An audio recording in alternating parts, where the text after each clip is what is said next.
നീ വിവാഹത്തിന് സമ്മതിച്ചുകൊണ്ടല്ലേ engagement function നടത്തിയത്? ഞാൻ എപ്പോ സംഭവിച്ചെന്ന് അച്ഛൻ പറയുന്നത്? ഭവാനി അഞ്ജനയും വീട് വിട്ടു പോയപ്പോ അഞ്ജനയെ കല്യാണം കഴിക്കാമെന്ന് വാക്ക് കൊടുത്തിട്ടല്ലേ നീ അവരെ കൂട്ടിക്കൊണ്ടുവന്നത്? ഞാൻ അങ്ങനെ ഒരു വാക്ക് കൊടുത്തിട്ടില്ല. ഇല്ലേ? എല്ലാവരുടെ മുമ്പിൽ വെച്ച് നീ പച്ചക്കള്ളം പറയുന്നോ? നീ ഒരു വാക്ക് തന്നിരുന്നു. നീ അങ്ങനെ ഒരു വാക്ക് തന്നില്ലായിരുന്നെങ്കിലേ ഞങ്ങൾ ഇങ്ങോട്ടേക്ക് വരില്ലായിരുന്നു. നിങ്ങൾ പറയുന്നത് ഞാൻ കേട്ടു, പക്ഷെ ഞാൻ ഉറപ്പ് തന്നില്ലായിരുന്നല്ലോ. അജയ്, ഒരു വാക്ക് കൊടുത്തവരെ കൂട്ടിക്കൊണ്ടുവരാന്ന് പറഞ്ഞല്ലേ നീ ഇവിടുന്ന് പോയത്? അതെനിക്ക് വേണ്ടിയല്ല, മുത്തശ്ശിക്ക് വേണ്ടിയാ ഞാൻ ഇവരെ കൂട്ടിക്കൊണ്ട് വന്നത്. മുത്തശ്ശി ഭക്ഷണവും വെള്ളം കഴിക്കാതിരുന്നപ്പോ ഞാൻ ഭയന്നു. എന്തെങ്കിലും സംഭവിക്കുന്നുള്ള പേടി കാരണമാ ഞാൻ പോയത്. നീ പോകേണ്ടതില്ലായിരുന്നു അജയ്. ഇതിലും ഭേദം ഞാൻ മരിക്കുന്നതായിരുന്നു മോനെ. മുത്തശ്ശി വേണ്ട, നീ എന്നെ അങ്ങനെ വിളിക്കണ്ട, എന്നെ തൊടുക വേണ്ട.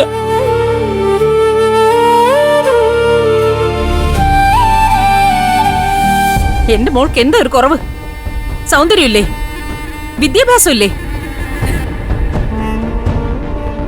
ഇവക്കെന്താ അച്ഛനില്ലാത്താണോ നീ കുറവായി കാണുന്നത്? ഇവൾക്ക് എന്തെങ്കിലും കുറവുണ്ടെന്ന് ഞാൻ പറഞ്ഞോ? എനിക്ക് ഇഷ്ടമല്ല, കല്യാണം കഴിക്കാൻ സമ്മതമല്ല, അതേ പറഞ്ഞോളൂ. ഈ വീട്ടിലല്ലേ നിങ്ങൾ രണ്ടുപേരും വളർന്നത്? വർഷം എത്ര കടന്നുപോയി? പറ്റില്ലായിരുന്നെങ്കിൽ നിനക്ക് മുന്നേ പറയായിരുന്നില്ലേ? ഇതിപ്പോ എന്റെ മോൾക്ക് ആഗ്രഹം കൊടുത്തു. കൊടുക്കും ഒരു കരുണയില്ലാതെ നീ വലിച്ചെറിയണോ? അഞ്ജനോട് ഞാൻ പറഞ്ഞതാണല്ലോ. ചെറിയ പ്രായം മുതൽ ഞാൻ നിന്റെ മനസ്സിൽ കൊണ്ടു കിടക്കുക. ഞാൻ നിന്റെയാണ്, നീ എന്റേതാണെന്നൊക്കെ വീട്ടുകാർ പറയുന്നത് കേട്ടാ ഞാൻ വളർന്നത്. നീ എന്റേതാണെന്ന് എന്റെ മനസ്സിൽ ഉറച്ചുപോയി. ഒഴിവാക്കാൻ പറ്റില്ല, എനിക്ക് മറക്കാനും പറ്റില്ല. എന്റെ സ്നേഹം നീ തിരിച്ചറിഞ്ഞില്ല. എല്ലാവരുടെയും മുന്നിൽ വെച്ച് നീ എന്നെ അപമാനിച്ചു. അഞ്ജന, നിന്നെ അപമാനിച്ചതല്ല. മനസ്സിന് ഇഷ്ടപ്പെടാത്ത ഒരു കല്യാണം കഴിച്ച് എല്ലാവരുടെയും മുമ്പിൽ അഭിനയിക്കുന്നതിനേക്കാൾ നല്ലത് നമ്മൾ വിവാഹം കഴിക്കാതിരിക്കുന്നതാ. നിന്നെയും എന്നെയും ഒരുപോലെ രക്ഷിക്കാനാണ് ഞാൻ ഇങ്ങനെ ഒരു തീരുമാനം എടുത്തത്.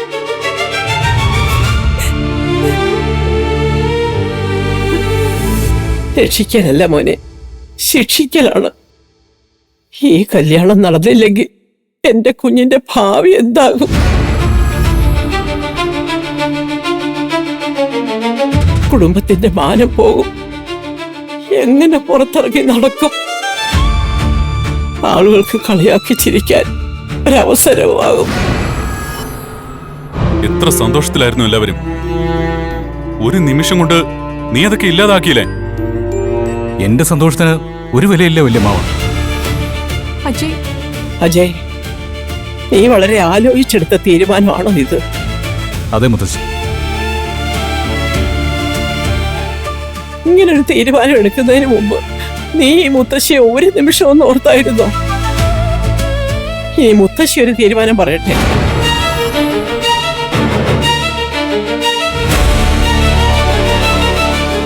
ചെറുപ്പത്തിലെ പറഞ്ഞുറപ്പിച്ചതാ.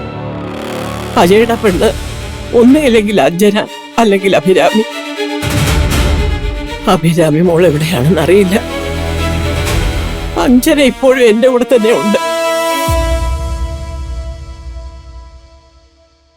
മോനെ, മുത്തശ്ശിയുടെ സ്നേഹം ഉണ്ടെങ്കിൽ, മുത്തശ്ശിയുടെ വാക്കിന് നീ വില കൊടുക്കുന്നുണ്ടെങ്കിൽ അഞ്ജനെ നീ വിവാഹം കഴിക്കണം.